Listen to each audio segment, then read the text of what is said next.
Hello students, how are you all? I hope you all are in good health and taking great care of yourself. I am Fatima Kulsala from Atmiya Green School, Jadeshwar, and I welcome you all to our English class. As you all know students that we have completed our PT3 syllabus, right? That is from course book unit 6 and 7 and its worksheet that is 6, 7 and also the grammar chapters that are 17, 18, 19 and 20. So today we would be starting the recapitulation of our course book unit that is unit 6, Juan Bobo's pot.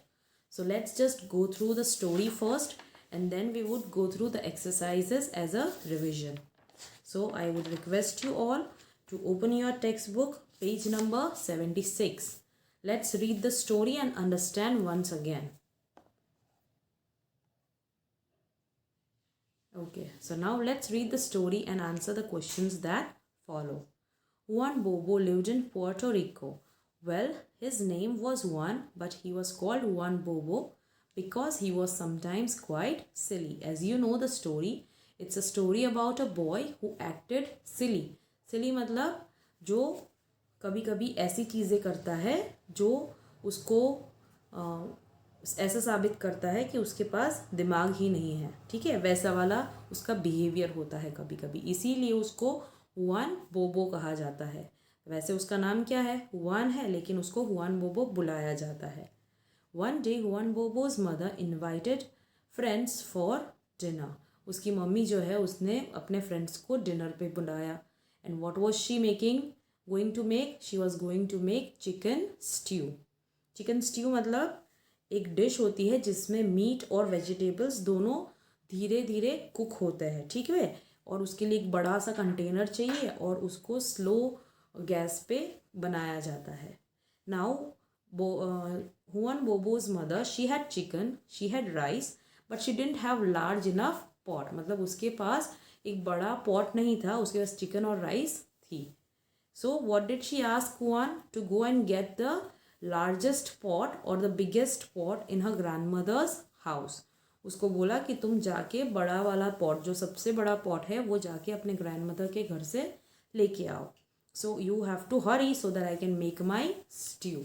उसको बोला कि तुम जल्दी से जाओ ताकि मैं अपना खाना बनाना स्टार्ट कर सकूँ. Juan Bobo loved chicken stew. He ran outside and up the hill towards his grandmother's house.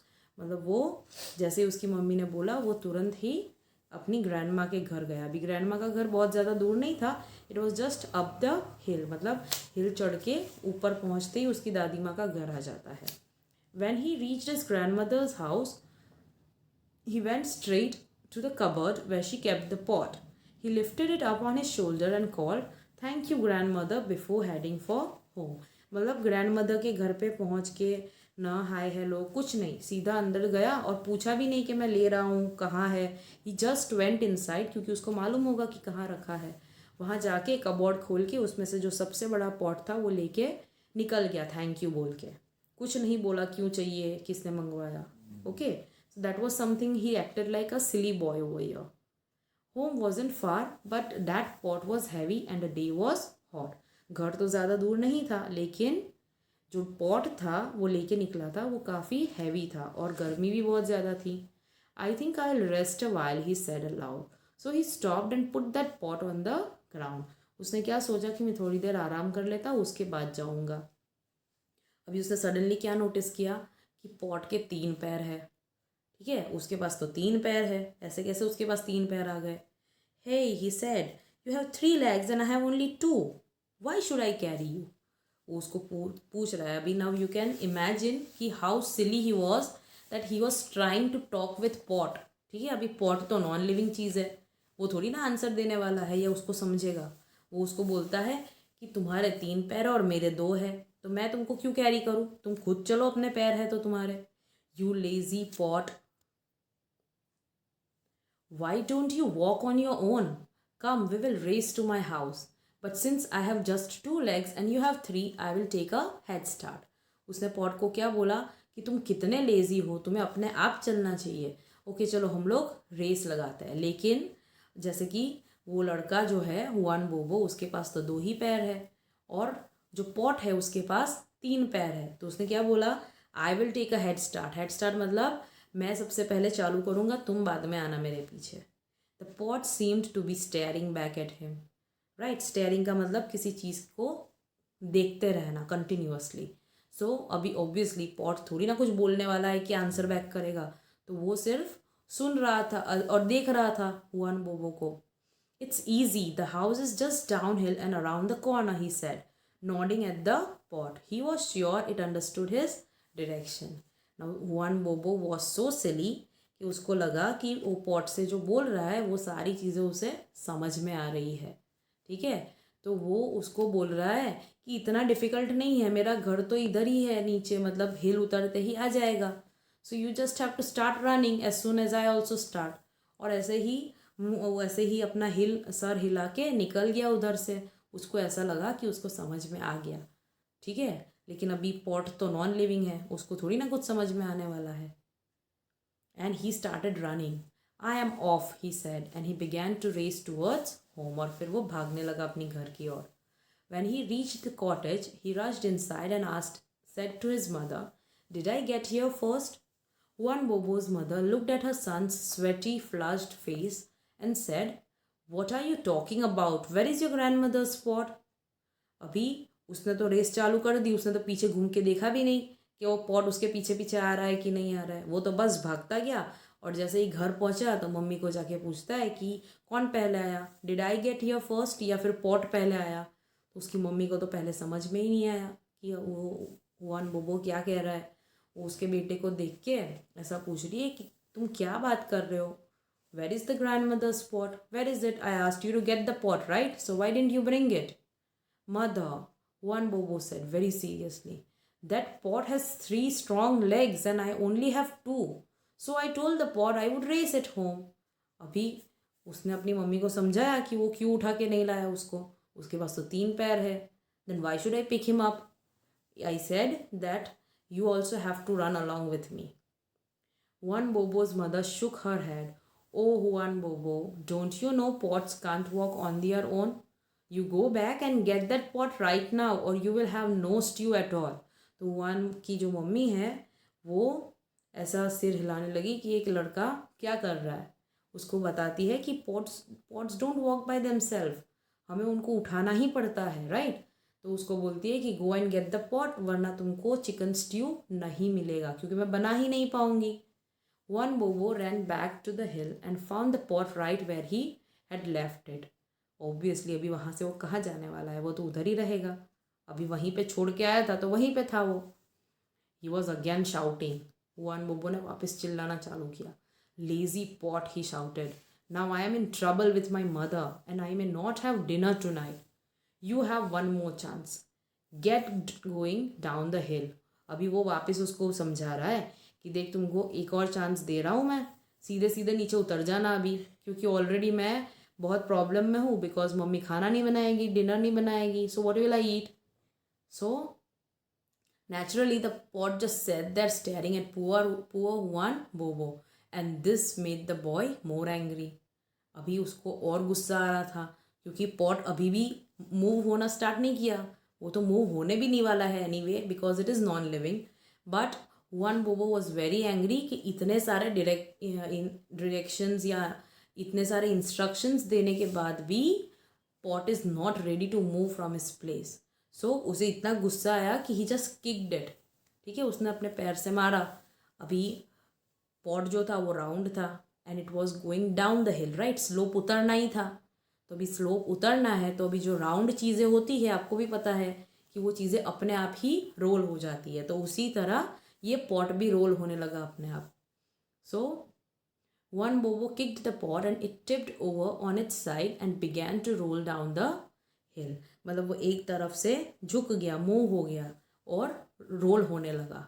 सी, अभी हुआन बोबो उसको समझाता है दैट्स राइट। मतलब उसको क्या लगा कि उसकी किक से नहीं, उसको धक्का लगा ना पॉट को, तो उसको समझ में आ गया कि अभी मुझे चलना चाहिए, इसीलिए वो अपने आप चला। बट उसको ये चीज़ समझ में नहीं आई कि उसने पॉट को किक लगाई थी, इसीलिए वो रोल होने लगा because it was going down the हिल।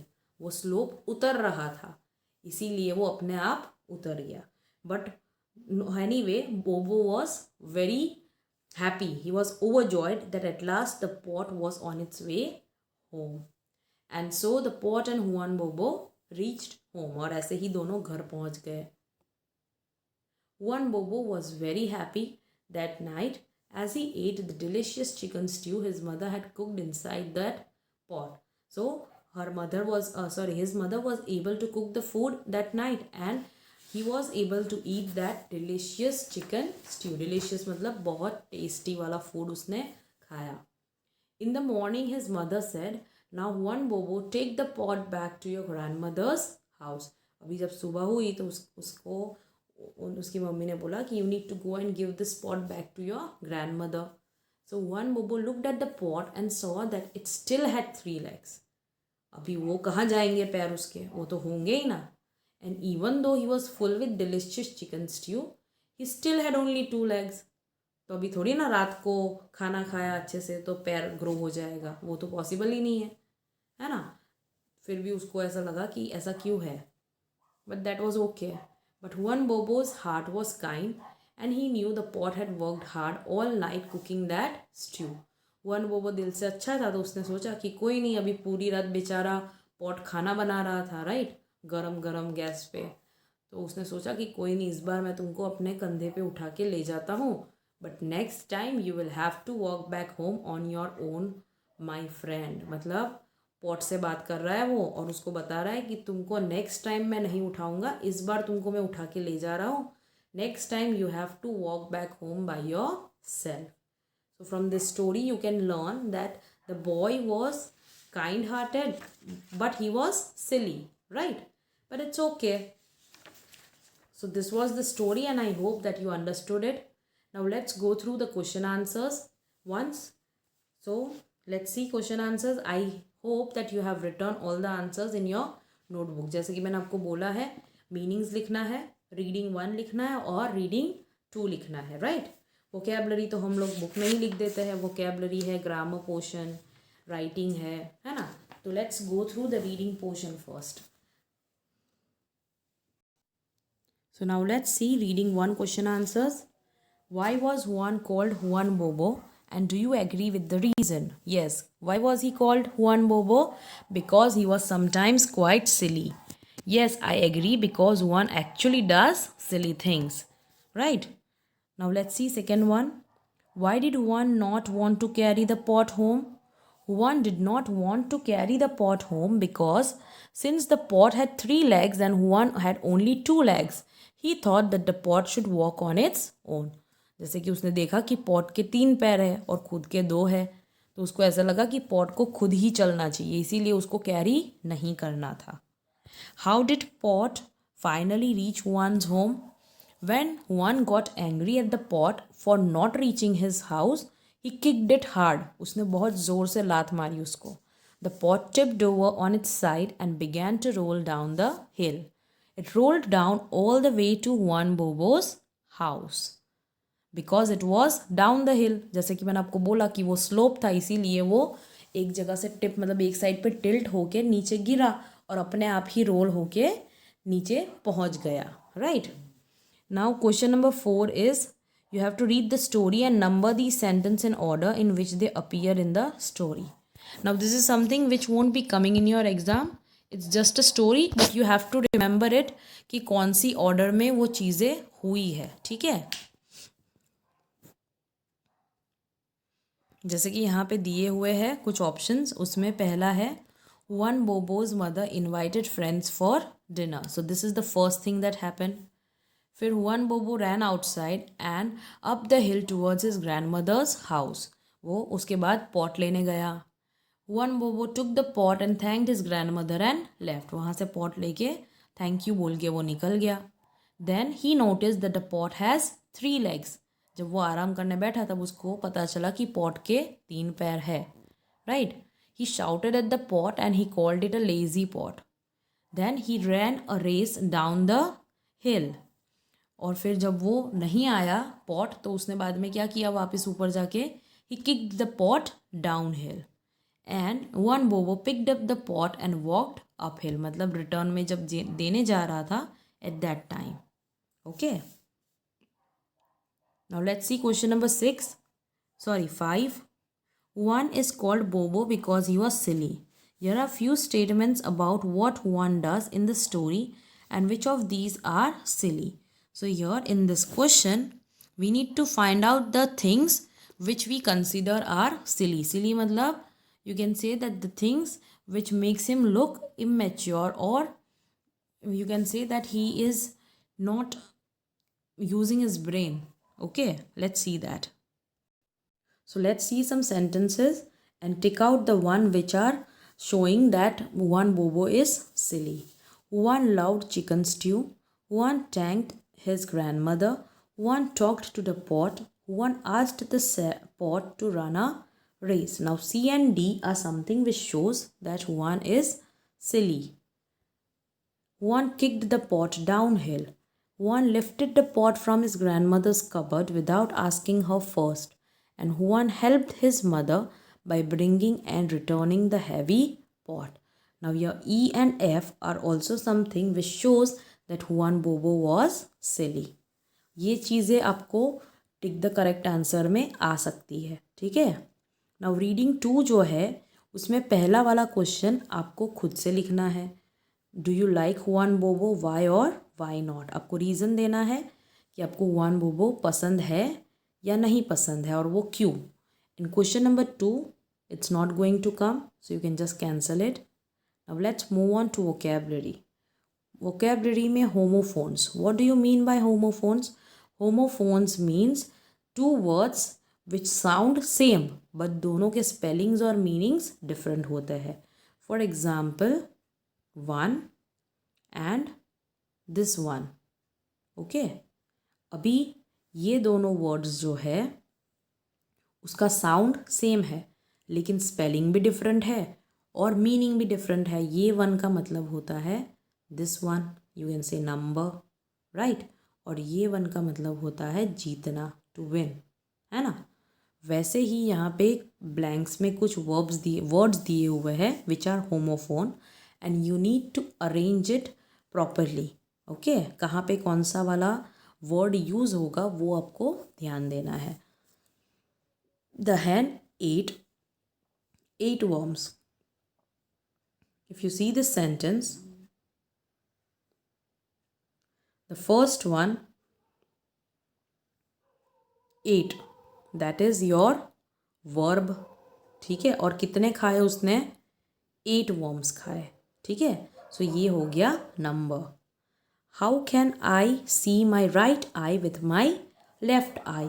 सो यहाँ पे पहले यूज़ हुआ आई विच इज़ प्रोनाउन, ठीक है. And the second one is I which is a noun, ठीक है. My mother bee said to the little bee a good bee. यहाँ पे ये वाला बी है वर्ब और ये वाला बी है नाउन और दोनों के मतलब अलग होते हैं. The baby bear forgot to wear his shoes, so he went out barefoot. So यहाँ पे ये जो bear है that is noun, ठीक है. और ये bear that is adjective you can say, ठीक है. और ये bear का मतलब होता है बिना कुछ पहने, खाली पैर ही वो चला गया. Now let's see the grammar portion. We are going to learn about was or were. Was and were are the two be verbs. इसको क्या कहा जाता है? be verbs कहा जाता है जो हम लोग past tense में यूज़ करते हैं. It is used in past tense. Was and were. Let's read the sentence. His name was Juan and he was sometimes quite silly. When do we use was and were? To say something about ourselves, people, things or place in the past time. मतलब जो चीज़ ख़त्म हो चुकी है, ठीक है. जब जो टाइम ऑलरेडी चला गया है उसको हम पास्ट बोलते हैं और जब हम पास्ट को रेफ़र कर रहे होते हैं at that time we are going to use was and were. When we talk about one person और thing in the past we use was. किसी एक चीज़ के बारे में बात करनी हो तो वॉज यूज़ करते हैं. And when we talk about more than one person then we use were. एक से ज़्यादा होगा तो वर यूज़ करेंगे. मतलब आपने जैसे पढ़ा हुआ है कि अगर सिंगुलर नाउन है जैसे कि आई, ही, शी एंड इट, इन सब के साथ हम यूज़ करेंगे वॉस। ठीक है, आई फर्स्ट पर्सन सिंगुलर है और ही, शी और इट थर्ड पर्सन सिंगुलर है। ठीक है, और जो प्लूरल होते हैं, प्लूरल नाउन्स और प्लूरल प्रोनाउंस, जैसे कि वी है, यू है और दे, इन तीनों के लिए हम यूज़ करेंगे वर। ठीक है, now we first person plural होता है और दे थर्ड पर्सन प्लूरल, लेकिन यू जो है वो सेकंड पर्सन सिंगुलर के लिए भी होता है और सेकंड पर्सन प्लूरल के लिए भी होता है, लेकिन उसके साथ हम यूज़ करेंगे were. So you always need to remember that we use were with you. ठीक है, और अगर हम नेगेटिव सेंटेंस बनाते हैं तो हमें नॉट ऐड करना है, जैसे कि wasn't और weren't। Now let's see what are first, second and third person. I hope कि आपको पता होगा कि फर्स्ट पर्सन कौन होता है, जो बोलता है, मतलब माई सेल्फ और आई, राइट, जो बोल रहा है वो, that is first person. Second person means सुनने वाला, द लिसनर, जो है यू। और थर्ड पर्सन मतलब दूसरे लोग, अदर पर्सन, प्लेस, एनिमल और thing, those are third person. So when we are making singular sentence in past tense, positive है तो हम लिखेंगे आई वॉज लेट, नेगेटिव है तो I wasn't late, and when we make a question at that time we are going to use was और were first, और उसके बाद हम लिखेंगे हमारा सब्जेक्ट। नॉर्मली जब हम सेंटेंस लिखते हैं तो उसमें सब्जेक्ट पहले आता है और वर्ब बाद में आता है, लेकिन जब हम क्वेश्चन बनाते हैं at that time we bring our verb first और उसके बाद सब्जेक्ट। अगर प्लूरल है तो हम वी यूज़ करेंगे, right, we were late, we weren't late and were we late. For second person singular and plural it is same. For positive we are going to write you were late, negative you weren't late, and question would be were you late. For third person, when we talk about third person, right, अगर लड़का है तो he, right, लड़की है तो she, और animal और thing है तो it. Okay, this is pronoun which we use for third person singular. और जब हम नेगेटिव बनाते हैं तो हम लिखते हैं इट वॉज लेट या ही वॉज लेट, नेगेटिव में हो जाएगा शी वॉजंट लेट, और क्वेश्चन बनाया तो हम वॉज पहले ले लेंगे, was he late, was she late, right. और जब हम प्लूरल में बात कर रहे होते हैं देन उसमें आएगा दे वर लेट और दे वरंट लेट और were they late, right. So I hope कि आपको फर्स्ट, सेकेंड और थर्ड पर्सन समझ में आ गया है। और नेगेटिव कैसे बनाते हैं, नॉट लगा के, और क्वेश्चन के अंदर हम वॉज या वर पहले ले लेते हैं। और आपको याद रखना है कि हम वॉज यूज़ करते हैं सिंगुलर नाउन के साथ और वर यूज़ करते हैं प्लूरल नाउन के साथ, लेकिन यू के साथ हमेशा वर ही यूज़ होता है, वेदर इट इज़ सिंगुलर और plural. You can do exercise 1 and exercise 2 by yourself. We have already done it. Just go through that exercise. Now let's move on to punctuation marks. Now in this chapter we are going to learn about 3 punctuations, that is question mark, exclamation mark and full stop. So let's see what is his name. His name is Juan Bobo. What an interesting name. Now if you see the first sentence, what is his name, उसके बाद है ये वाला mark जिसको हम बोलते हैं question mark. Okay, ये क्या है, हमारा क्वेश्चन मार्क है जो हम क्वेश्चंस के एंड में लगाते हैं। फिर दूसरा सेंटेंस है his name is one Bobo, so here we have kept full stop जो हम लगाते हैं एक नॉर्मल स्टेटमेंट के बाद। और थर्ड है what an interesting name. Here if you see this mark, इसको हम कहते हैं exclamation mark. Okay, this is called exclamation mark. So when are we going to use it, we make exclamatory sentence and end it with an exclamation mark to express strong feelings of surprise, anger और happiness. जब हमको अपनी feelings express करनी है in a written form, okay, surprise है, happiness है, sadness है, गुस्सा है, ठीक है, तो वो सारी चीज़ें दिखाने के लिए जब हम सेंटेंस के एंड में एक्सक्लेमेशन मार्क लगाते हैं तो वो हो जाता है हमारा exclamatory sentence. So here we have an exercise which is related to these three punctuations. Where are you going tomorrow? Now here this is a question and so we have placed question mark. I am going to buy a pet dog. This is a simple statement तो हमने full stop लगा दिया. How lucky you are. So this is something which you can express your feeling. Right? हम अपनी feelings express कर रहे हैं यहाँ पे, इसीलिए हमने लगाया exclamation mark. Our teacher is taking us out on the trip. This is a normal sentence, so we are going to put full stop. And what would you like to eat for dinner? ये क्या हो गया हमारा question, इसीलिए हमने question mark डाला. सो I hope कि आपको पंक्चुएशंस क्लियर हो गया है. Now let's see the last topic of this chapter, that is writing. Now thank you notes would be coming in writing skill. आपको एग्ज़ाम में राइटिंग स्किल्स आएगी, उसके अंदर आपको थैंक यू नोट्स आएंगे. So we need to read out the thank you note which is given over here. 12th January 2020. Dear grandmother, thank you for the gift. It was nice. Yours lovingly, Miku. Now if you notice हम thank you note कैसे लिखते हैं, तो सबसे पहले हम डालते हैं डेट, उसके बाद जिसको हम लिख रहे हैं थैंक यू, राइट, उसको एड्रेस किया जाता है डियर ग्रैंड मदर यहाँ पे. फिर जो तीसरा होता है वो होता है एक छोटा सा पैराग्राफ जिसमें आप थैंक यू बोल रहे हो by using specific words like thank you for giving me this gift, I am happy with the precious gift you gave me, right, such a wonderful gift you gave me. ऐसा सब लिखना है और साथ में आप लिख सकते हो कि आपको वो चीज़ कैसे यूज़फुल हुई, आप किस तरह से वो चीज़ यूज़ कर रहे हो, ठीक है, वो लिख सकते हो आप. और उसके बाद हम एंड करते हैं, तो एंड जो होता है वो हमारा वार्म नोट होना चाहिए, एंडिंग नोट अच्छा वाला वार्मथ वाला होना चाहिए.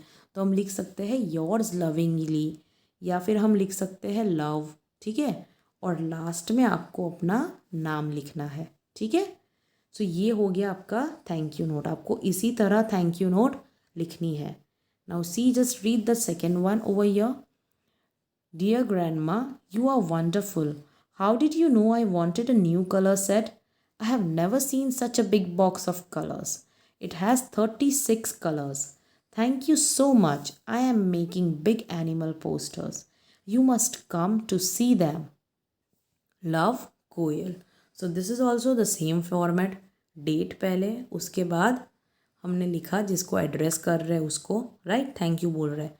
अभी आप ये नोटिस करोगे कि ये जो पैराग्राफ है उसमें उसने थैंक यू तो बोला ही है, साथ में ये भी बताया है कि वो चीज़ उसको किस तरह से यूज़ कर रही है, ठीक है. और बाद में एंड के लिए उसने लिखा love and then her name. So I hope कि आपको क्लियर हो गया है कि आपको थैंक यू नोट्स कैसे लिखने हैं, ठीक है. So you need to revise this chapter and study.